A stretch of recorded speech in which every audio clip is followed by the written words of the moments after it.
This photograph was taken 11 weeks ago by a camera trap bolted to a tree in a temperate rainforest few tourists ever reach. This second photograph was taken in 1983. Between them, 41 years, 3 changes of camera equipment, and by every measure a field biologist knows how to take, the exact same animal, down to a scar pattern across its face that has not shifted by a millimeter. Harlow Creek Field Station has run camera traps in this reserve since the early 1980s, for reasons that had nothing to do with what we're about to describe. The original study was counting deer. 4 decades on, the deer study long finished. The cameras are still there, still logging, and the archive they've built, millions of images of nothing in particular, has quietly become one of the longest continuous wildlife records in the world. To work with an archive like this is mostly to be bored carefully for a living. Deer, more deer, the occasional black bear. A researcher's real job is sorting the unremarkable from the unremarkable year after year, in the hope that eventually one image will need a second look. Most field stations never get one. Harlow Creek got its first in the spring of 1983. The 1983 photograph shows an animal nobody on staff could confidently name. Robust, low-slung, mustelid in build, something between a badger and a wolverine, with a pale blaze crossing one side of its face like a brushstroke. It was logged in the flat language field notes used for anything unusual, as a distinctive individual. Nobody expected to see it again. 6 months later, they did. Identifying it properly took years. The closest match in any catalog was a species presumed extinct in the wild since the 1950s, hunted and logged out of most of its range before modern surveys existed to properly describe it. The Harlow Creek animal resembles it closely. Not exactly. Notably larger, the teeth slightly wrong in photographs where they're visible, behavior that doesn't fully match the sparse historical record. Close enough to reopen a closed case.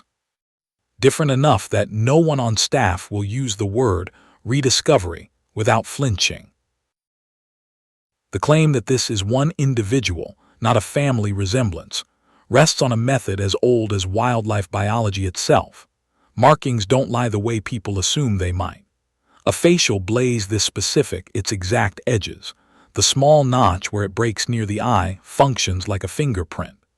Comparison software built for exactly this purpose confirms what the researchers saw by eye decades before the software existed.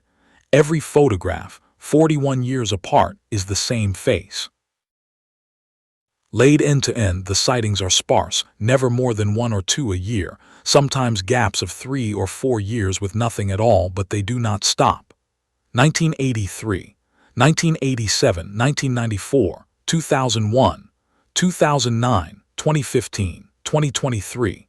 This year, 7 cameras, 4 decades, 1 animal, photographed just often enough that Harlow Creek never quite forgot about it, and never quite had enough to explain it either.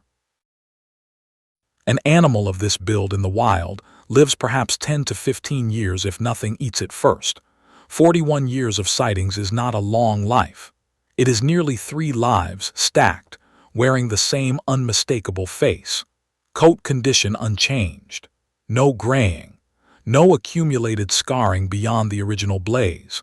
Whatever is walking through Harlow Creek's reserve, it has not aged in any photograph anyone has taken of it. The station's biologists split, as field scientists do, into 2 careful positions. The first holds that this is not one impossibly old animal, but several genetically similar ones. A small, isolated population sharing a founder marking. The way island foxes on the same island often look identical to a stranger's eye. The second ran the marking comparison at forensic resolution, and found the match too exact for that explanation to hold comfortably. If they're right, the mundane answer costs more credibility than the strange one. What forced the debate into the open was this year's photograph, not because it showed the animal again, which by now the station half expected eventually, but because a second camera, 6 kilometers away across terrain that takes a fit human researcher the better part of a full day to cross on foot, photographed the same blaze 11 minutes later. 11 minutes. 6 kilometers of the steepest, densest ground in the reserve. No trail. No known crossing faster than ours. The first instinct professionally was to assume error, 2 different animals, a camera clock drifted out of sync, a coincidence dressed up as a puzzle. The station checked all 3.